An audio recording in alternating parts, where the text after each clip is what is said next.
Hello everyone. इस session में हम इनपुट डिवाइस से रिलेवेंट दो डिवाइसेस या दो इनपुट डिवाइसेस को डिस्कस करेंगे। The first one is digital camera and the next one is MICR. Now, firstly we will discuss about digital camera.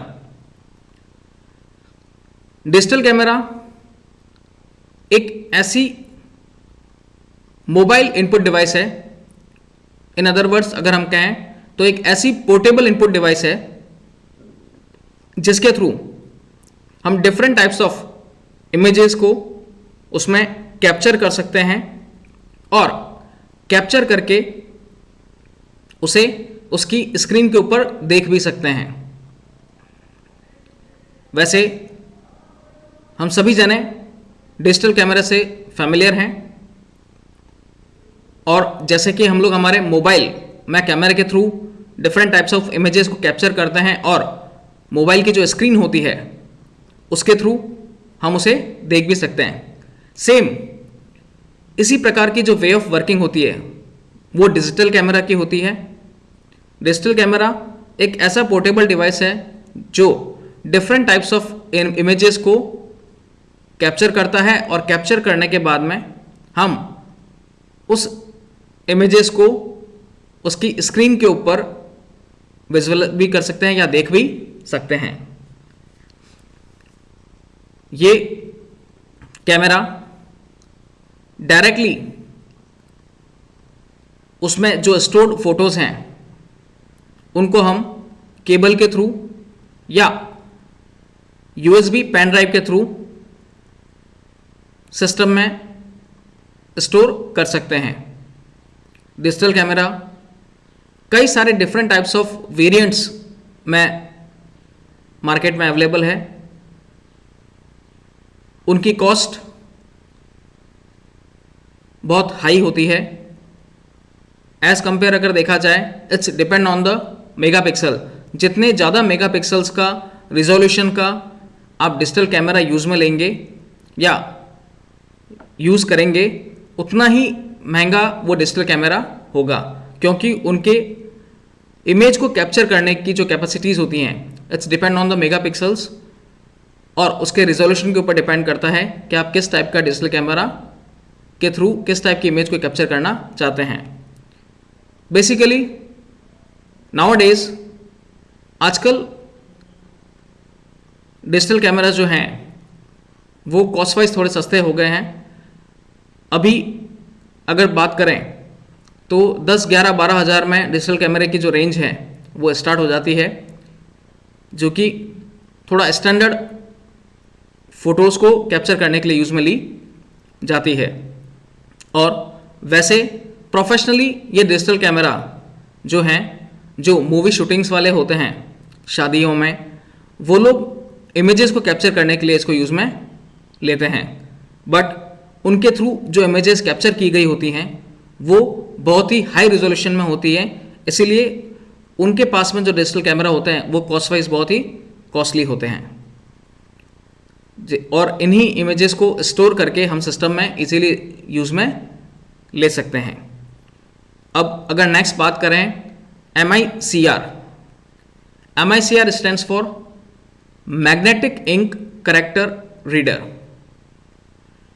Magnetic ink character reader ये एक ऐसा device है जिसके थ्रू हम डिफरेंट टाइप्स ऑफ चेक के ऊपर mention जो informations होती हैं उन इंफॉर्मेशंस को ये सिस्टम स्कैन करता है और यह डायग्नोस करता है कि जो चेक बैंक के थ्रू लिटरली इशू किया गया था ये वही चेक है या नहीं। ये चेक जो बैंक्स जिस समय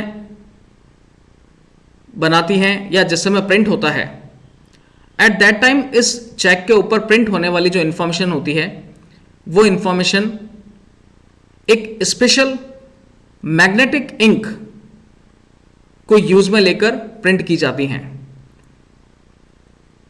इस मैग्नेटिक इंक में आयरन ऑक्साइड नाम का एक मैग्नेटिक मटेरियल जो होता है वो उसमें इनबिल्ड होता है, और जिसके थ्रू ये स्कैनर चेक को from top to bottom scan करता है, और बैंक के थ्रू जब इस चेक को प्रिंट किया गया था एट दैट टाइम सेम वही मैग्नेटिक इंक उसके ऊपर है या नहीं, मींस ये चेक फ्रॉजरी चेक तो नहीं है या कोई डुप्लीकेट चेक तो नहीं है जिसे सिंपल प्रिंट किया गया हो। उसे चेक करने के लिए MICR यानी मैग्नेटिक इंक करेक्टर रीडर को यूज में लिया जाता है। ये डिवाइस हर एक करेक्टर को जो कि मैग्नेटिक इंक के द्वारा प्रिंट किया गया है उसको स्कैन करती है, और साथ ही साथ उसमें जो भी अगर हम एग्जांपल की बात करें, जैसे कि बैंक में चेक्स होते हैं, चेक के ऊपर जो नंबर लिखे हुए होते हैं, या जो डिमांड ड्राफ्ट्स होते हैं, उन डिमांड ड्राफ्ट्स पे जो डिटेल्स लिखी हुई होती हैं, जो नंबर्स लिखे हुए होते हैं, वो सारे के सारे numbers magnetic ink character reader के द्वारा स्कैन किए जाते हैं, और वो स्कैन करने के बाद में ये डिवाइस प्रॉपरली ऑथराइज करता है कि बैंक के द्वारा ये चेक इशू किया गया है, ये कोई गलत चेक नहीं है या DD नहीं है, क्योंकि ये डिवाइस उस सभी मेन पैरामीटर्स को स्कैन करती है जो कि बैंक के द्वारा at the time of printing use में लिए गए थे। मैग्नेटिक इंक और उसमें यूज में लिए जाने वाला आयरन ऑक्साइड, फॉन्ट मैच कर रहा है या नहीं कर रहा है, उसकी स्टाइल वैसे ही है या नहीं है, या उसी फॉर्मेट में वो लिखा गया है या नहीं लिखा गया है, इस सभी को जो मैच करता है वो करता है magnetic ink character reader. In case जैसे कि अगर आप एक सिंपली ब्लैंक पेपर के ऊपर एक चेक को स्कैन करके अगर प्रिंट करके और बैंक में जाएंगे, तो बैंक में जैसे ही वो cheque magnetic ink character reader के द्वारा स्कैन होगा, एट दैट टाइम वो एक एरर या एक मैसेज इंडिकेट कर देगा या नॉइस क्रिएट करेगा कि ये चेक जो आप बैंक में लेकर आए हैं वो चेक डुप्लीकेट है या डिमांड ड्राफ्ट डुप्लीकेट है। Magnetic ink character reader bank के द्वारा यूज में लिए गए मैग्नेटिक इंक और उसके पैरामीटर्स को फॉलो करते हुए चेक की कंसिस्टेंसी को या उसकी ओरिजिनलिटी को मेजर करता है, और ये स्पेसिफाई करता है कि जो चेक है या DD है वो एकदम सही है या फ्रूटफुल है, कोई डुप्लीकेट या कोई गलत चेक नहीं है। अगर ऐसा होगा तो वो उसे स्कैन ही नहीं करेगा, और स्कैन करके उसे अलग से बता देगा कि ये चेक डुप्लीकेट है, उसे एक्सेस ही नहीं करेगा। So it's a way of working of magnetic ink character reader. I hope you understand. Thank you.